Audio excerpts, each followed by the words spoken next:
देख रहे हैं पीएन न्यूज लाइव, आपकी आवाज। गट डाइट पर जागरूकता वर्कशॉप का हुआ आयोजन। चैतन्य योग सेवा संस्था के तत्वाधान में गट डाइट विषय पर एक दिवसीय जागरूकता वर्कशॉप का आयोजन चैतन्य योग केंद्र की सिगरा शाखा पर आयोजित किया गया। कार्यक्रम का उद्देश्य लोगों को आंतों के स्वास्थ्य, गट हेल्थ के महत्व तथा संतुलित आहार के वैज्ञानिक पहलुओं से अवगत कराना था। कार्यशाला का शुभारंभ डॉक्टर सौम्या मिश्रा द्वारा दीप प्रज्वलन एवं मंत्रोच्चारण के साथ किया गया। संस्था के महासचिव योगी आचार्य आशीष टंडन ने स्वागत भाषण में कहा कि स्वस्थ आंत ही स्वस्थ जीवन की आधारशिला है और गट डाइट इस दिशा में एक कारगर उपाय है। अंतर्राष्ट्रीय आहार विशेषज्ञ वक्ता डॉक्टर सौम्या मिश्रा ने गट माइक्रोबायोम, प्रीबायोटिक्स व प्रोबायोटिक्स की महत्व पर विस्तार से प्रकाश डाला। उन्होंने बताया कि हमारे शरीर में किसी भी रोग का प्रारंभ हमारे असंतुलित आहार व एवं पेट का सही रूप से साफ न होने के कारण होता है।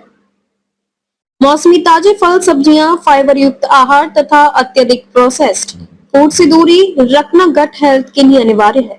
पंचकर्म विशेषज्ञ सुबोध यादव ने बताया कि पंचकर्म के माध्यम से हम समय समय पर गट की सफाई कर पेट से संबंधित सभी बीमारियों से बच सकते हैं। वर्कशॉप में प्रतिभागियों को प्रायोगिक सत्र के माध्यम से गट फ्रेंडली रेसिपी व योगाभ्यास भी सिखाए गए। डॉक्टर नवनीत कुमार मिश्रा, पूर्व प्राध्यापक उद्यान विभाग, गोविंद वल्लभ पंत विश्वविद्यालय पंतनगर, जहां तक स्वास्थ्य से संबंधित प्रश्न है, प्रत्येक व्यक्ति को संतुलित भोजन जैसे हरी सब्जी, फल फूल, ज्वार, बाजरा, जौ, रागी की रोटी का सेवन करना चाहिए। जहां तक हो सके गेहूं का उपयोग कम से कम करें। हरी सब्जी में जब भी आप बनाएं तो तेल घी का कम उपयोग करें। जितना ज्यादा हरी सब्जी का सेवन करेंगे उतना ही पाचन तंत्र मजबूत होगा।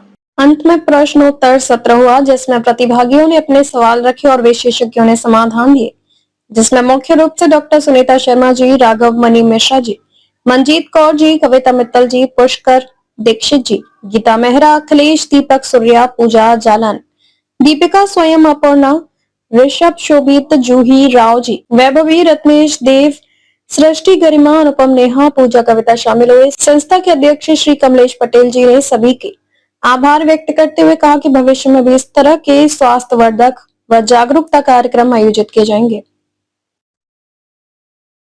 संस्था में महासचिव के रूप में अपना दायित्व निभाता हूँ। किस तरह का गोष्ठी आज ये हमारा आहार पर और योग, आयुर्वेद और वनस्पतियों से संबंधित कार्यशाला रखी है, जिसमें हम गट हेल्थ को इम्प्रूव करने के लिए लोगों को जागरूक कर रहे हैं। गट हेल्थ हमारी आंतों से रिलेटेड संबंधित समस्याएं हैं, जैसे कॉन्स्टिपेशन है, इंटेस्टाइन या डाइजेस्टिव सिस्टम से कोई प्रॉब्लम होती है, उसके लिए आहार बहुत महत्वपूर्ण भूमिका निभाता है। तो आप पेट के सभी रोगों में आहार से ही अपना प्राथमिक उपचार कर सकते हैं या घरेलू उपचार उसको हम कह सकते हैं। तो उसी विषय पर आज हमने कार्यशाला रखी, जिसमें आयुर्वेद, योग और आहार से संबंधित हम कैसे उनका प्रयोग करें, कैसे इन विकल्पी चिकित्सा का प्रयोग करें ताकि हम अपने गट को हेल्थी रख पाएं, इसी विषय पर आज कार्यशाला चल रही है। तो गोष्ठी के माध्यम से समाज के लिए क्या मैसेज है? देखिए, गोष्ठी के माध्यम से मैं ये कहना चाहूंगा कि आहार हमारा ऋतु, हितभुक हो, मितभुक हो, ऋतभुक हो। हितभुक, मितभुक, ऋतभुक, ये तीन शब्द आपको आयुर्वेद की, योग की या आहार संबंधित पुस्तकों मिलेंगे कि आहार हमारा हितकारी हो। जैसे हमारी वात पित्त और कफ प्रकृति है, तो कफ और वात पित्त प्रकृति के अनुरूप ही हम हितकारी भोजन करते हैं तो हम स्वस्थ रहते हैं। मितभुक, मिताहारी हो। मिताहारी का हमारे योग आयुर्वेद में कहा गया है कि एक आधा पेट भोजन, एक तिहाई पेट जल और चौथाई पेट वायु के लिए खुला छोड़ देना चाहिए, जिससे हम गट हेल्थ को और इम्प्रूव कर सकते हैं। और ऋतुभुक, किस ऋतु में कौन सा आहार हमको करना चाहिए जो हमारी पाचन तंत्र प्रणाली को भी उत्तेजित करता है और उसको इम्प्रूव करता है, हेल्दी करता है। तो इस विषय पर आज कार्यशाला रखी गई है।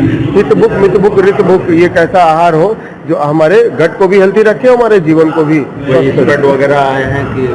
एक्सपर्ट हमारे बीच में आहार विद जो है मुख्य रूप से अंतर्राष्ट्रीय ख्याति प्राप्त डॉक्टर सौम्या मिश्रा जी हैं, जो कि दुबई रहती हैं। तो यहाँ पे काशी उनका भ्रमण हुआ, इस विषय पर हम लोग ने अच्छी कार्यशाला की उनके साथ मिलकर। हमारे साथ डॉक्टर नवनीत मिश्रा जी हैं, जो कि वनस्पति